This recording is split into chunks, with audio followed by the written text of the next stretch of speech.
Hello, good morning, good afternoon, welcome. I'm very pleased to be joined by Massimo Poli. Massimo is the country manager for Italy at Smartenergy. Smartenergy, as I'm sure most people will know, is a leading project player in the space of renewables and solar, but now increasingly also green hydrogen. So welcome, Massimo. Thank you very much for joining us. Thanks to you. It's a pleasure to be here.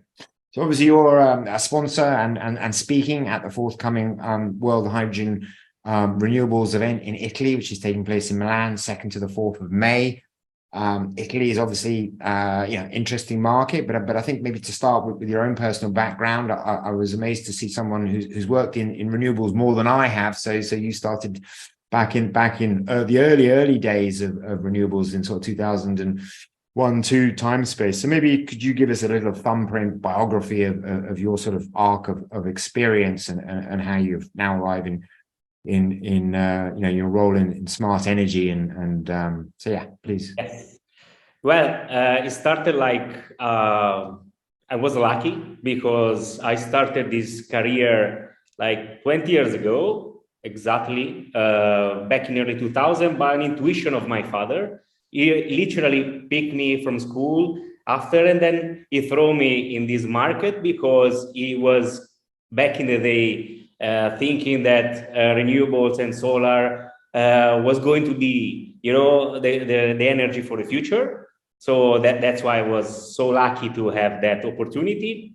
So we started so long ago with this family company, already working on the first solar projects in 2001 and 2002. It took 2 years to get them grid connected via this 10,000 solar roof scheme opportunity from the EU, just for the Tuscany region. So we got that funding and we managed to deploy the first 6 kilowatt project back in the day. Yeah. For the feed-in tariff. So it was an exciting opportunity, a pioneering opportunity, which honestly, I don't want to step too much ahead, but is the same attitude that I can tell you I see on our CEO for the hydrogen. Yeah. He has the same vision, the same, a little bit of bravery to look forward and to look in the future and to look beyond the obstacle, same way that my father did back in the day. So yeah, I was lucky and I feel lucky again. Yeah, excellent. Yeah, it's a great introduction. I agree with you wholeheartedly. Having seen that and also a number of markets go, we are very much at that sort of stage now. It really feels like in terms of green hydrogen. So speaking, obviously, we're speaking in Italy. Italy has obviously been deeply impacted by the Ukraine war, and I was certainly from my perspective seeing an acceleration now in Italy, finally unlocking some of the, I guess, planning obstacles, but general, big interest in PPAs, big interest now in developing projects. So yeah, what is your perspective on the ground from where you sit? Are you seeing now everything beginning to click into place with Italy and getting some real, I think you said it took you 2 years to develop a 6 kilowatt project back in the day. So yeah, now finally seeing some speed. Yeah, sure. I just want to start from this good point that you made about Ukraine and Russia, which created back in 2022 this gas price bubble, which kind of turned upside down the energy prices, not just for the consumer, but on a kind of let's say an eclectic way for developers and energy players, because we transition from 50 euro megawatt base price for renewables up to a benchmark of 300, which created this bubble and this acceleration, obviously, in funding and opportunities. Which obviously, as Smartenergy and many other players, we took advantage in a way. and we set, and we accelerated our operation using that, let's say, leverage. As of today, as you can see, prices are readjusting as we were expecting, but thanks to that, let's say, acceleration, we are now even more committed than before to keep, deploying and to keep securing assets, because that experience and that bubble of price teach a lesson to us and to the market that we cannot fully rely on import of gas and oil fully as we used to do, but we need to transition faster into the distributed generation asset, into our own clean and sustainable resources. Yeah, and Italy has, a great renewable profile. Yes, the country is, 40% mountainous, but there is still huge opportunities. And you mentioned distributed, and clearly, yeah, the profile here is different from Spain, from Portugal, where you've got greater land, and obviously Smartenergy has big operations in Spain and Portugal. So maybe just can you give us an overview of what it is that you're actually doing across the board, both in Spain, Portugal, but also how you're maybe changing your strategy here for Italy? Yeah, exactly a good point. We adjusted our Southern European strategy by differentiating the asset classes. Obviously, Portugal and Spain allows us to have 50 megawatt site plus each site project. Italy obviously doesn't allow that. So we had to reassess and readjust our strategy. So we built since 2020 portfolios that we believe are fitting the strategy of Italy, which obviously includes utility scale projects, but we focus on sites in project, let's say from 5 to 20, something that can actually fit best into the, let's say, geographical, shape of the country, which can actually fit best into the grid connection structure of the market. And we believe that we got that right. We are satisfied to make that differentiation timely. So, and now we are continuing a little bit this downsizing, but this distributed generation approach. So now we are even going into the self-consumption market by developing energy communities, rooftops, something that can actually fit best, the energy profile of the country, and also that follows perfectly our hydrogen deployment strategy, where we see hydrogen not just as a vector or a vehicle to decarbonize gas, but also a kind of natural battery that will allow to consume part of the energy that we will produce in Italy, because as you may know, as you mentioned, Italy has a lot of developments, especially focused in the southern Italy, which will soon saturate the network. So we will have to have electrolyzer in order to support and help the stability of the grid, moving towards the northern region, where more distributed generation will support industries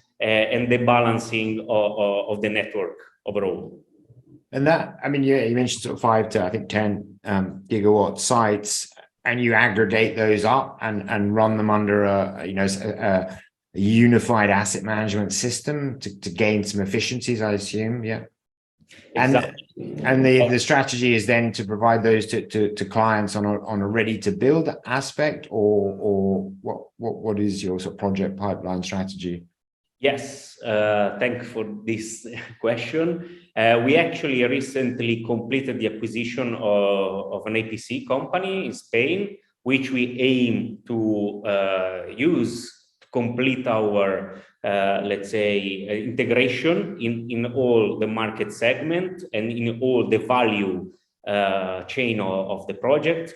So the idea is to not just develop. The idea is to build and operate projects, and if necessary, to find and to partner with long-term asset owner, which they will recognize this value that we are providing by de-risking the whole permitting and construction process, offering, let's say, solid and de-risked assets, both in renewables, wind, and tomorrow fully integrated into hydrogen projects that they may complete, our offer for ourselves, because partially we will keep and we will retain some assets, but also to progress with our partnership in the market to build, sustainable assets across Europe.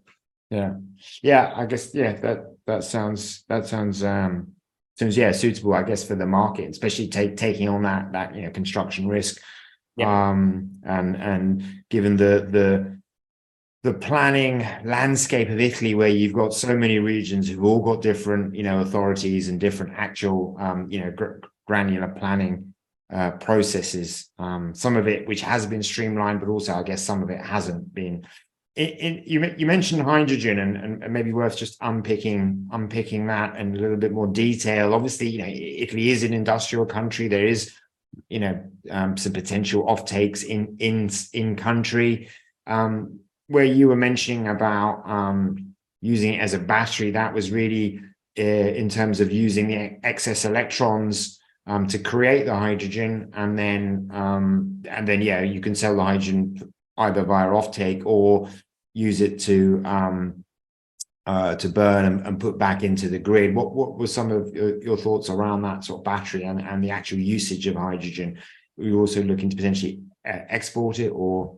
Yes, we actually have kind of comprehensive vision of how we intend to develop and deploy hydrogen, which of course, one is using the hydrogen as a vector to decarbonize hard to abate sectors, to decarbonize all these users that are burning a lot of gas, and also indirectly to support, as you mentioned, the grid, because obviously if you have big electrolyzer that requires a lot of green energy to do the electrolysis, that in the long term will definitely indirectly support and the stability of the grid. But is actually our main strategy, not even the long term anymore, because since Europe recently announced